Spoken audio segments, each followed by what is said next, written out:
conheça como Tiago Guilulo, uma das revelações da música portuguesa. Há quem o conheça como Tiago Cavaco, pastor de uma igreja batista. É o retrato de um jovem, um pastor evangélico, assumidamente conservador nos costumes. Evita beber, não fuma, defende a abstinência sexual até ao casamento. Mas isso não o impede de subir ao palco à frente de uma banda do chamado rock cristão e cantar temas com títulos provocadores. É mesmo considerado uma revelação da música independente. Eu vim da aldeia com a limpeza da ideia, mas urbana ou aranha lançou-me na teia. Sei que temi, sei que perdi, sei que escrevi, sei que regi, sei que acabei com a que não escolhi. Nabucodonosor, não escolhi para meu Senhor. Nabucodonosor, pago o imposto sem amor. Oi, Tiago, tudo bom? Eu queria que você falasse para os nossos adolescentes como é que foi ser adolescente em Portugal, sendo batista, um país que é muito católico, né? Como é que foi a sua adolescência?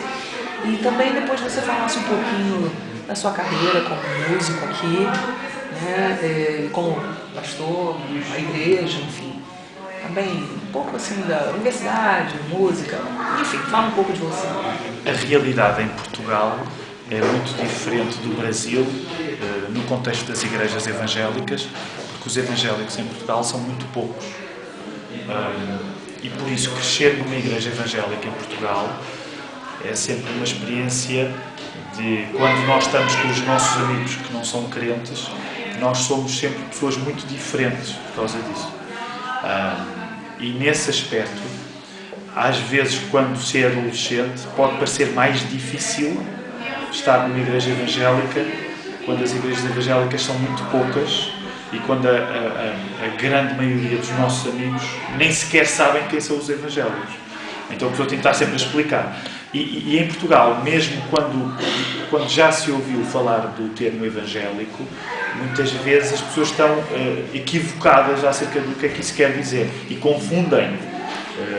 Em Portugal, por exemplo, como quando a Igreja Universal do Reino de Deus chegou, teve algum impacto em Portugal, e grande parte das pessoas, quando ouvem falar o termo evangélico, associam necessariamente a movimentos como a Igreja Universal do Reino de Deus. Graças a Deus, eu cresci numa igreja que, para a realidade evangélica portuguesa, era grande. Em Portugal, uma igreja de 200 membros é uma igreja grande. Uma igreja evangélica de 200 membros é uma igreja grande. Isso fez com que existisse um grupo forte de adolescentes na igreja onde eu estava. Quantos adolescentes eram? Assim, 20, 30. O que é bom. Em Portugal é muito bom. O normal são quantos? Normal. Há igrejas que nem 10 serão. Portanto, e eu notava que isso é uma vantagem, porque quando íamos para os acampamentos batistas de verão, a igreja de Queluz, onde eu nasci, que é nos subúrbios de Lisboa, era sempre uma igreja com mais juventude do que a maior parte das outras. Portanto, isso fez com que existisse um ambiente na minha igreja onde os adolescentes tinham muita intervenção, a igreja dedicava-se a fazer com que os adolescentes se sentissem bem e os jovens. E isso foi muito importante na minha vida. E aí você começou a banda? Até por causa disso. Era uma igreja, para a nossa realidade portuguesa, relativamente grande, e havia espaço, havia salas livres. E nós começámos a aprender a tocar instrumentos. E muito facilmente o pastor e a igreja deixou que nós ensaiássemos na igreja. Então, à medida que as nossas ideias e os nossos gostos iam evoluindo, não necessariamente os gostos que o pastor gostava mais, mas eles davam-nos o espaço para ensaiar. Daí que fez com que existisse uma coisa que foi muito importante para mim e para outros que estavam comigo, que foi, nós associámos a igreja como um espaço da nossa liberdade, até da nossa criatividade. Mesmo que a nossa primeira banda era muito barulhenta, era logo punk rock, thrash, metal e coisas assim, mas nós sabíamos que a igreja era o sítio que nos dava o espaço para tocar. E à medida que as bandas foram evoluindo no tempo e os próprios estilos foram mudando, porque nós íamos ficando mais velhos, nós sentimos sempre que o nosso espaço de ser criativos era a igreja. Isso fez com que, ao longo dos anos, E pensando hoje tenho 33 anos, quando começámos a fazer estas coisas eu tinha 15, 14, foi quase há 20 anos.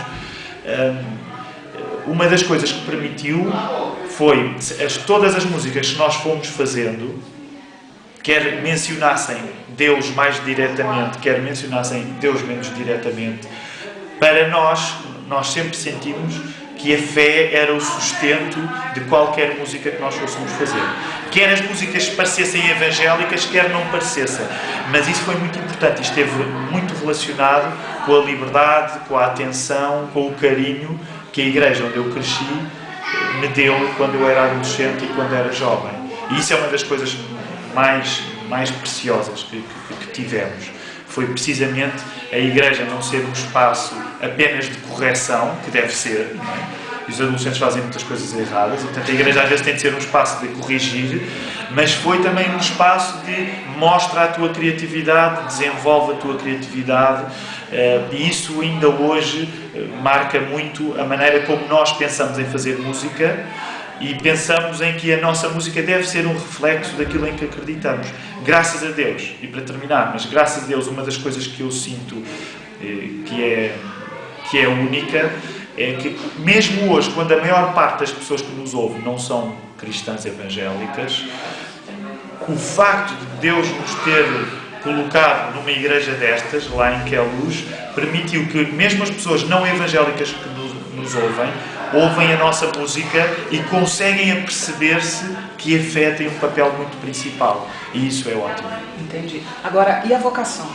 E não só a vocação. E você escolheu o que você fez na universidade. Teve a ver também? Ajudou ou não? Eu tirei o curso de Ciências da Comunicação, porque procurava, na altura, a ideia de jornalismo. Fosse jornalista ou outra coisa qualquer. Porque gostava de escrever também. E acho que também tinha a ver um bocado com a própria expressão artística, também, de alguma maneira. Depois, a determinada altura, quando estava na universidade, quis ir para o seminário também.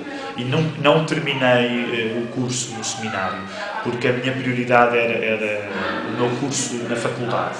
Mas fez com que me fosse apercebendo de que, mesmo na altura da faculdade, já sentia uma possível chamada para o ministério. Depois os anos foram passando e, curiosamente, eu acabei por sair para outra igreja em Moscavide para trabalhar com os jovens e com a música, e depois já em Moscavide fui sentindo que Deus me estava a chamar para uma tarefa mais pastoral, missionária pelo menos. E é isso, e hoje é São Domingos de Benfica, é o sítio onde nós estamos.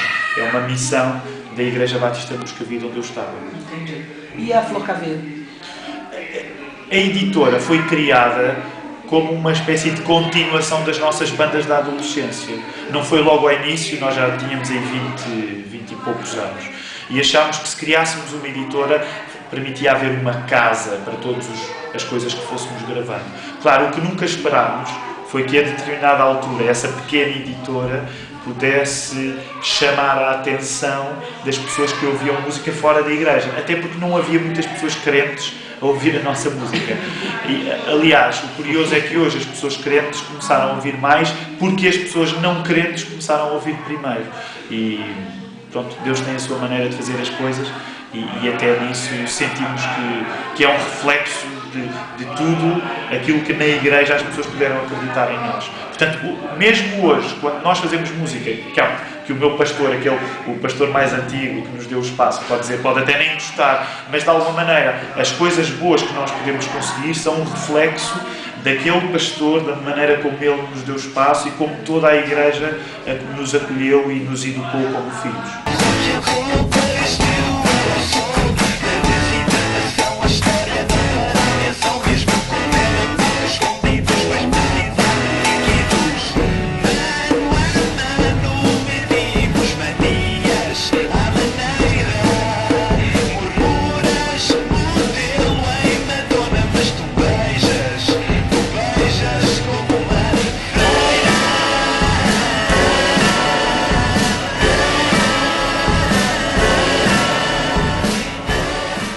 Deus é o Criador e tudo aquilo que tem a ver com criatividade, mesmo que às vezes seja arriscado, porque nem toda a criatividade é boa, mas é um reflexo do facto de Deus nos ter criado. E os cristãos devem sentir-se entusiasmados, e a palavra diz isso, mas devem sentir entusiasmados a criar, porque quando eles estão a criar, estão a celebrar aquilo que Deus fez. Estão a celebrar o facto de Deus ter tido a ideia de nos criar a nós próprios e por isso a nossa arte precisa de ser uma arte que fala dessa entrega de Deus a nós próprios através do Senhor Jesus. Às vezes pode parecer mais direto, depende da música ou da obra que nós estamos a fazer, mas nós devemos sempre sentir esse entusiasmo, que é também um entusiasmo artístico, mas que é também um entusiasmo missionário. Isso deve encher as pessoas de vontade e de fazer coisas. Com certeza. Obrigada, Thiago. Obrigado. Pedimos mania.